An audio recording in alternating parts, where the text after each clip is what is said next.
Oke anak-anak, Assalamualaikum warahmatullahi wabarakatuh. Waalaikumsalam warahmatullahi wabarakatuh. Oke anak-anak, gimana nih kabarnya hari ini? Alhamdulillah Bapak Lapar, sehat. lapar. Wah lapar Sandi, kenapa lapar? Belum sarapan? Belum makan, Pak. Oh belum makan. Ya udah nanti. Jajanin ya, Pak. Oke siap, Bapak jajanin ya. Nah pada kesempatan pagi hari ini itu tuh ada yang tahu nggak? Bapak tuh mau ngapain? Nggak tahu Pak apa itu? Nggak tahu ya? Nggak Nah tahu nih. Bapak akan menerangkan tentang sifat-sifat benda dan bagaimana sifat-sifat tersebut digunakan dalam karya ukir yang ada di Jepara. Nah, dari anak-anak sendiri nih, tahu nggak apa itu ukir Jepara? Pahat kayu, Pak. Pahat kayu. Benar, ada yang tahu lagi? Nggak tahu Pak. Nggak tahu? Aduh, Nggak gimana? tahu, Oke, nah singkatnya itu ukir Jepara itu kayak pahatan kayu ya anak-anak. Nah, nanti kita akan bahas lebih dalam mengenai ukir Jepara itu. Nah, sebelum kita bahas ukir Jepara itu lebih lanjut, kita perlu memahami apa itu sifat-sifat benda terlebih dahulu. Nah, ada yang tahu nggak? Ada berapa sifat-sifat benda? Benda mesti gimana nih Pak? Sifat-sifat benda itu selain yang sifat cair padat ya, maksudnya ada yang keras, ada yang lunak. Nah, ada yang tahu nggak? Ada berapa?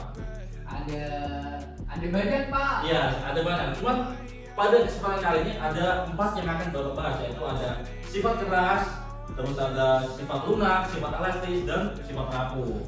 Nah, dari anak-anak sendiri nih, apakah ada yang tahu sifat-sifat yang Bapak sebutkan tadi? Sifat keras, sifat keras. Sifat keras, tahu nggak? Tahu nggak? Keras, Tahu Pak. Pak. Gimana itu? Batu. Oke, bener. Cuman Gila jago banget. udah terlalu untuk elastis. Makasih. Nah itu siapa? Nafais ya. Nah, seperti yang tadi disebutkan oleh Nafais, sifat benda keras itu adalah sifat yang membuat suatu benda sulit berubah bentuknya. Kalau Nah. dipukul, Pak, pukul. Ya kan tangan Anda yang sakit, tangan Sadi yang sakit. Nah, misal nih, anak-anak bayangkan ketika mendengar batu, apakah batu itu berubah kan tidak? Ya kan. Nah, yang kedua itu adalah sifat benda rapuh. Ada yang tahu nggak sifat benda rapuh itu apa? Kayu Pak, kayu. Kayu. Iya. Boleh. Terus ada lagi nggak? Tulang, Pak, tulang. Tulang. Keropos, Pak, osteosis, Pak. Oh boleh. Terus ada lagi?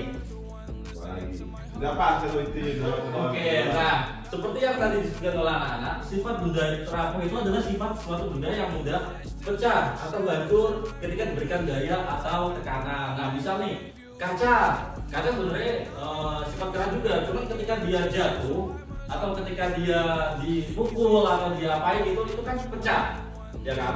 Nah, itu yang dinamakan dengan sifat rapuh. Sama juga contohnya ketika ada keramik itu persis, terus juga telur itu kan juga rapuh juga kan. Nah, yang ketiga itu ada sifat benda lunak. Apa itu yang dinamakan benda lunak? Permen karet. Boleh. Terus sabunnya apa dulu? Sabun cair atau sabun batang?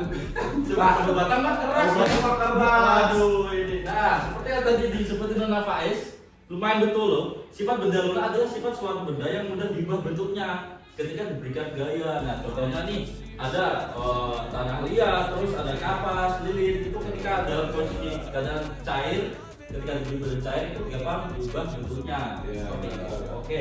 Yang selanjutnya adalah benda elastis. Apa yang dimakan benda elastis? Ada yang tahu? Karet. Karet benar. Ada lagi? Plastik, Pak, plastik. Plastik boleh ya benar. Oke.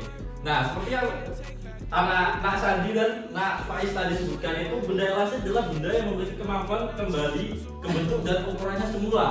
Misalnya karet ketika kita meregangkannya, nah ini kan balik. Nah, seperti itu. Oke. Nah, setelah ini Bapak mau menampilkan video.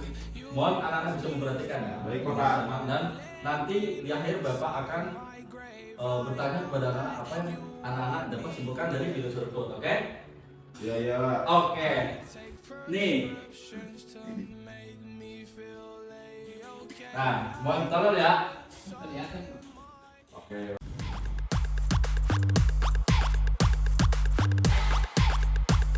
Fems, sekarang kita melipir yuk ke pesisir Pulau Jawa, tepatnya menuju ke kota Jepara, Jawa Tengah. Di sini banyak yang asik-asik loh. Sebagai kota pesisir, Jepara emang indah banget, Fems. Objek wisata Kepulauan Karimun Jawa jadi salah satu yang paling sering dikunjungi wisatawan. Nggak cuma keindahan alamnya aja, masyarakat Jepara juga dikenal dengan keahliannya dalam bidang seni ukir. Kerajinan ukir kayu jati dari Jepara sudah mendunia loh.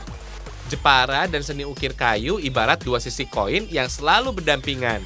Gak heran kalau Jepara dikenal dengan julukan kota ukir. Ingat Jepara, ingat keindahan seni ukirnya deh. Sentra kerajinan ukir, pabrik, dan gudang kayu dari dulu sampai sekarang menjamur di Jepara. Keterampilan para perajin memahat kerasnya kayu berhasil menyulap beragam limbah kayu, mulai dari jati sampai mahoni, menjadi aneka hasil karya artistik sampai kebutuhan rumah tangga. Wah, salut ya! Bukan proses yang mudah loh membuat kerajinan berbahan kayu jati. Gak cuma kaum prianya aja yang pandai mengukir. Di desa Sukodono, Jepara, Jawa Tengah, tangan terampil kaum wanita gak bisa dianggap remeh. Katanya sih keterampilan memahat kayu jati sudah diajarkan sejak turun-temurun. Gak heran deh kalau pada bagus-bagus banget hasilnya. Kaum wanita di sini sanggup membuat 1-2 kursi ukir tuh. Oh iya, jenis kayu jati terkenal dengan tekstur seratnya yang indah. Menjadi salah satu yang paling mahal di dunia karena kekuatan dan daya tahannya.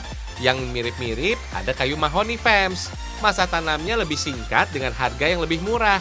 Tapi sayang, daya tahannya nggak sekuat kayu jati. Setelah proses pengamplasan, kayu jenis mahoni bisa dicat sesuai dengan warna yang diinginkan. Sedangkan kayu jati cukup dipoles dengan vernis saja untuk menonjolkan serat kayunya. Hasilnya keren kan? Gak bakalan nyangka deh kalau pembuatnya kaum wanita. Bangga! Oke, gimana nih videonya Lana? Asik gak? Asik. Oke. Nah, dari video tersebut, apa yang anak-anak dapat simpulkan? Jalan, lo ke jalan. Kalau depan, Oke, bener sekali ya, Nak Faiz. Nah, di video tadi kan dijelaskan tentang proses pembuatan ukir dari kayu di Jepara kan. Nah, Ya. Bapak mau bertanya kepada anak-anak nih, kenapa kayu dipilih untuk proses pembuatan atau ukir? Ada yang tahu nggak kenapa?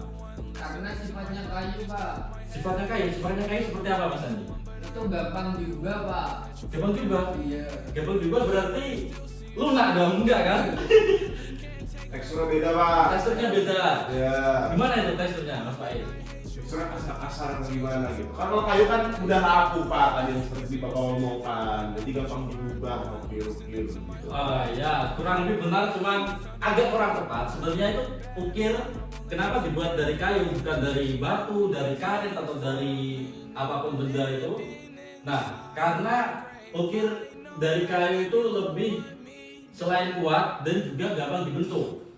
Jadi dia juga kuat, dia juga gampang dibentuk. Paham? Jadi fleksibel. Fleksibel, iya. Nah, kenapa kayu, khususnya kayu jati itu digunakan dalam proses ukir Jepara? Ada yang tahu nggak kenapa? Kenapa nggak kayu yang lain? Lebih tahan lama pak. Lebih tahan lama, benar. Terus ada lagi? Lebih kuat, Kak. Lebih kuat, ya benar. Nah, alasannya itu seperti yang tadi anak-anak sebutkan itu, dia mudah dibentuk, terus tahan lama, terus keras, kuat, tahan lama, ya pokoknya itulah intinya. Nah, ada satu kayu yang juga mirip-mirip sifatnya dengan kayu jati, yaitu kayu mahoni. Cuman tahan lamanya nggak setahan lama kayu jati tersebut. Nah, untuk menguatkan apa yang Bapak tadi sampaikan, materi Bapak yang tadi sampaikan, nah, Bapak ada lembar kerja siswa yang nantinya akan anak-anak kerjakan. Ini. Nah, Bapak kasih waktu sekitar 5 menit untuk mengerjakan. Sudah selesai. Dan nanti Bapak akan berikan tugas lagi. Nah, silakan dikerjakan. 5 minutes later. Kita cek jawabannya. Nah, oke, baik. Nah, dari jawaban anak-anak tadi sepertinya sudah cukup benar. Baik, oke. Sebenarnya sudah cukup paham ya anak-anak tentang materi yang Bapak ajarkan pada pagi hari ini. Iya. Untuk tugas tambahan, Bapak ingin minggu depan anak-anak untuk membuat suatu karya yang bisa dibentuk. Boleh dari apa itu, boleh dari kayu yang sederhana atau dari sabun, lilin juga bisa. Nah, nanti anak-anak minggu depan bisa mempresentasikan hasil karyanya tersebut di depan kelas. Mengerti? Mengerti Pak. Nah, sekian yang Bapak sampaikan pada pembelajaran pagi hari ini. Anak-anak boleh mempersiapkan tas, mempersiapkan apa yang perlu dibawa pulang dan bisa pulang. Oke, sekian yang dapat Bapak sampaikan. Terima kasih. Wassalamualaikum warahmatullahi wabarakatuh. Waalaikumsalam warahmatullahi wabarakatuh.